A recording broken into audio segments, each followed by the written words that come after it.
Welcome to the Visionary Basketball Training Podcast. Appreciate you guys are tuning in today. Apple Podcasts, Spotify, Pandora, wherever other platforms you may be listening from. And of course, everybody who's on YouTube, I appreciate you guys. This is episode 100. So if you are new, go ahead, hit that like button, subscribe, because this is just the first 100. And man, it's crazy to be at that 100 mark. And it's been a little under, I guess a little over, we started this April 2020, late April 2020. So finally hitting that 100 mark here.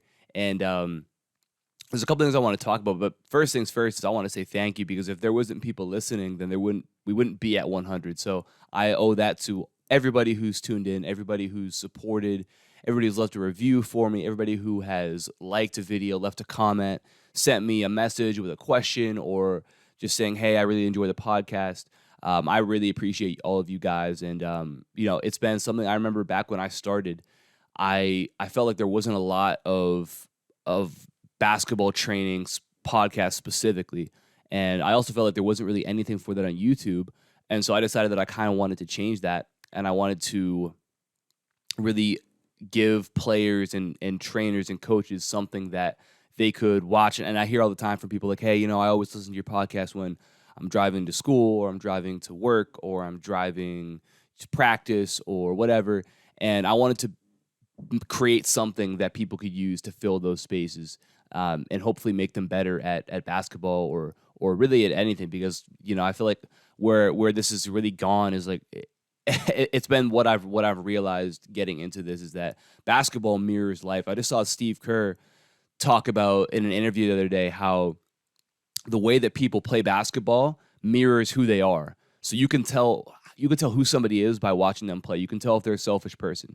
You can tell if they have confidence in themselves. You can tell all these things by watching somebody play basketball. Basketball mirrors life. And today we're going to talk about, kind of goes along with that. I just want to talk about the top 5 lessons that I've learned in my first 100 episodes. And I think this is going to apply to you regardless of what you do, whether you're a player, whether you're a coach or a trainer, whether you do none of those things and you do something completely unrelated. I think these 5 lessons are something that you can take forward with you as well.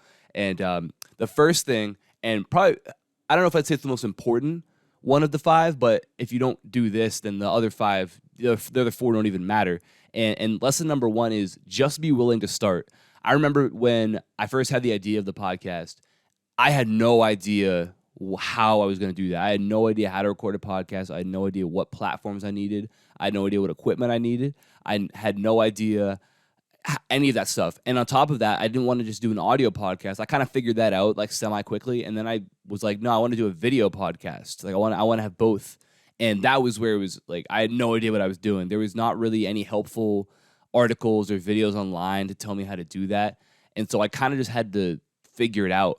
And I kind of just had to be willing to go for it. Even though when I first started, I had this webcam I was using and it wasn't perfect.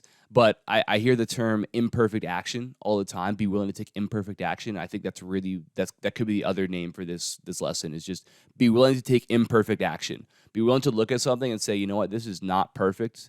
This could be better, but I'm not going to wait for it to be perfect. I'm just going to do it and then figure it out and adjust it on the way. And that was really what I decided to do with this. And if you go back and watch my first episode, don't do that. It's not good. But if we go back and watch my first episode and you look at just the quality, you look at my ability to talk, it's all gotten better. And it all started from just my willingness to start that. I'm going to start it. I don't know everything. I don't know, but I'm going to be okay with not knowing everything. And I'm just going to keep going, and I'm going to start. And so being willing to take imperfect action, I think, is really important. And the second thing I want to talk about, and it kind of goes along with this, but you will be bad at first. You're going to be bad at first. The only way to be better is to keep doing it, right? Again, when I look at my first few episodes, right, they were just not good. Quality wasn't good. I couldn't speak as well as I can now. And I wasn't as coherent. I look back and I'm like, I have some like hour and a half solo podcasts. And it wasn't because, some of them, maybe I had that much information, but some of them were just because I didn't know how to coherently put things together. And that was where I've gotten better, but I only get to that point because I tried, right? Trial and error and messing up and looking at things and saying, okay, how can I make that better? And you don't ever get that opportunity if you don't mess it up in the first time. This is something I'm on with my players all the time. It's like, especially if we're doing something and they're struggling a lot, I'm like, look, this is right where we need to be. We need to be doing, like, this is where we have to be in this mode where we're messing up, where this is difficult, because this is where we're going to get better. If we don't have these mistakes, right? If we don't fail a little bit, if it's not difficult, we're not going to know why. We're not going to have a reason to get better, and we're not going to know what to adjust to get better. Okay, and it's the same thing with this. It's really the same exact thing. It's like, if I don't go out and actually try and look bad and be bad at it at first, I'm never going to be able to be good at it. So it takes being bad at first to eventually be good.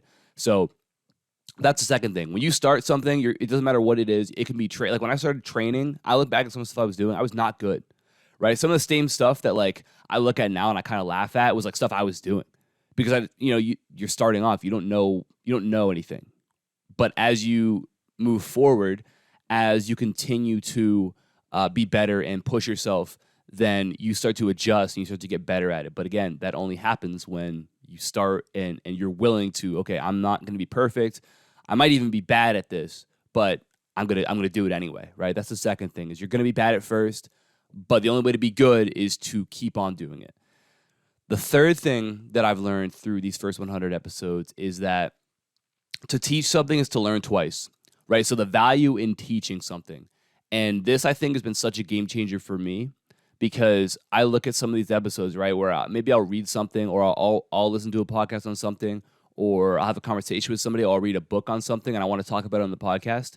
I have to be able to not only know the information myself, but I have to be able to explain it coherently.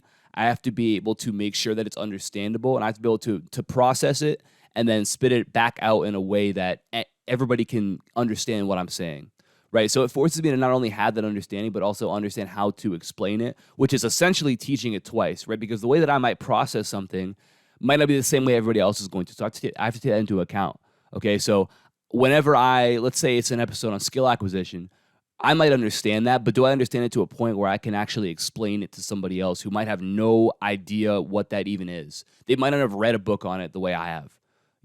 That's the thing. Like, I have conversations with people all the time, and shout out to all my guests that I've had through these first 100 episodes. That's been another big thing for me. I just had Tyler Clark on last week. Shout out to TC. Danny Cooper, I've had him on. Danny Metzer. Guys like Tyler LeClaire, and my guy Will over skill training. And so I really appreciate those guys. But those guys, like, I'll have conversations with some of them about these sorts of things, and they've all read about it. They've all done the same stuff I've done. So I can have a conversation with them. It's very easy. But when I'm speaking to somebody who hasn't read the same stuff that we've read, who hasn't had the same conversations, am I able to explain it then? And that's where trying to teach something, I think, is really, really important. And that's why a lot of times, like, again, going back to just training, is like, I love having opportunities for my players to be able to lead something or teach something, because it means that not only do they know it, but they have to know it to a point where they can actually verbalize it, right, or demonstrate it to somebody else. And I think that's a very, very valuable thing, because it shows a certain level of mastery over something.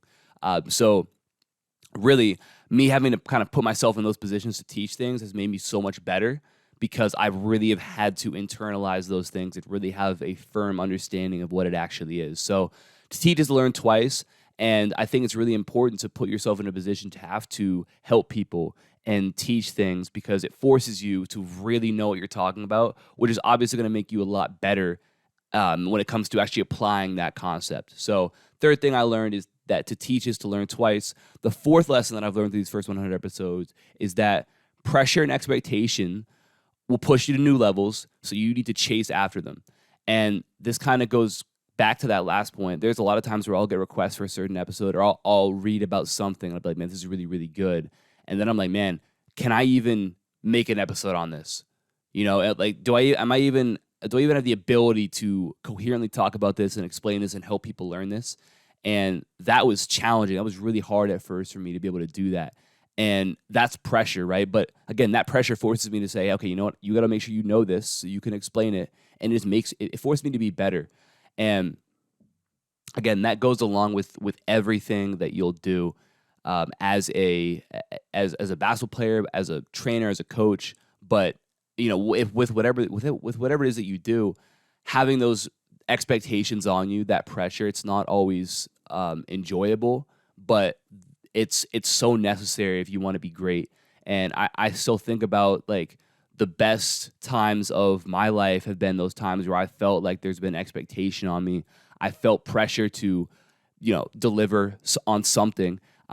And it forces you to really rise up to the occasion right there. Okay, so now it becomes about finding opportunities to put myself in that position where I have to deliver, right? Where people are watching, where there's eyes on me, where people are counting on me to do something, and that's where I think the most growth is found, is in those moments. So I think it's very easy to stay in your comfort zone. It's very easy to just do what's normal and do what you're used to doing, and I think, though, if you find opportunities to push yourself and be willing to step out of that comfort zone, it's going to make you so much better.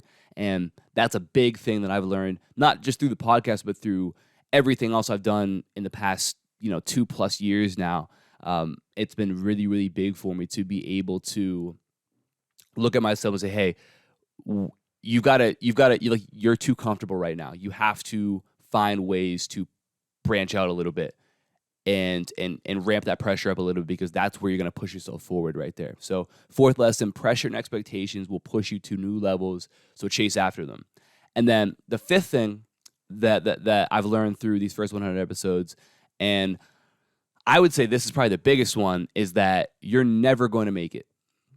You never will, right? And I look at, where I started from and where I'm at now. I look at the growth of certain things, and I'm like, I remember thinking back to like, okay, 2 months into the podcast, if I could see where I'm at now, that would be like a dream come true. But here I am right now, and it just feels like, this is where I'm at, right? Not that I'm not grateful for what I have. I'm very grateful that I'm at episode 100. I have, however many subscribers, however many followers. I'm very thankful for all of that. But at the end of the day, there's never a point where you're gonna make it. And that can come from an achievement perspective, but can also come from just a straight up knowledge perspective, right? You feel like, okay, you read enough and you learn enough, and all of a sudden you've made it. And that's kind of a trap that like I've had to make myself avoid. It's like, listen, man, the more that you learn, it just opens you up to learn even more, because now you understand these concepts. So how do we branch out from that and get even deeper into that? And the more I do it, the more I see like, oh man, I don't even have, like, I'm not even close to there, right? I'm not even close to being where I could be, right? And I think that's the best place to be, is in that state of constant learning.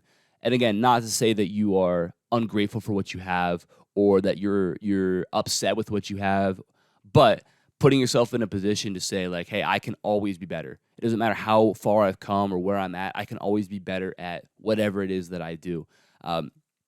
I think there's a certain level of humility that you need to have if you want to continue to level up and be great. Because if you're not getting better at something, you're getting worse at it, right? Because even if you've acquired all this information, if you don't do anything to continue to improve, then you're just going to go downhill. You're going to start forgetting stuff. You're going to become, a lot more sloppy with what you do, with what you know. So it's got to be constantly in that state of trying to get better. And for me, I think that's been, again, a big area of growth, and one of the biggest lessons I've learned throughout my time with this podcast. And, I kind of opened this up as like a Q&A. So shout out to my guy, Josh Smiler, for asking the question. He said, what was the biggest thing that you've learned throughout these first 100 episodes? And that was kind of what stemmed this episode, was just, okay, I'll give you my top 5 lessons that I've learned. So, again, going through it is just be willing to start. Number 2, you will be bad at first, but the only way to be good is to keep doing it. Number 3, to teach is learn twice. Number 4, pressure and expectations will push you to new levels. Chase after them. And number 5, you will never make it. Those are the 5 biggest things that I've learned. I've learned so much more. Like, I mean, it's crazy to think about how much better I feel I've gotten at this, and how much more confident I am in what I do now. And again, that all comes because of the support that you guys have given me. So I really do appreciate it. And, as always, I always welcome your guys' input. I always welcome suggestions. I always welcome topics that you guys want me to cover. So if you guys have anything specific for me, you can always leave a comment if you're on YouTube, or if you want to go on Instagram, DM me at Vision Driven Basketball, leave a comment on Instagram, whatever. Doesn't matter to me. But again, I really do appreciate the support. And so if you are on YouTube, make sure you drop a like, subscribe if you are new. If you're on Apple Podcasts, leave a review for me, and Spotify as well. And again, 100 episodes in, I really appreciate every single one of you guys who's listened, who's supported, who shared this podcast with anybody. It's really, really awesome. And again, like I said, I never feel like I've made it, but I am so appreciative of where I'm at right now and the people who are supporting me. You guys are awesome. And again, all that said, I will talk to you guys soon. Peace.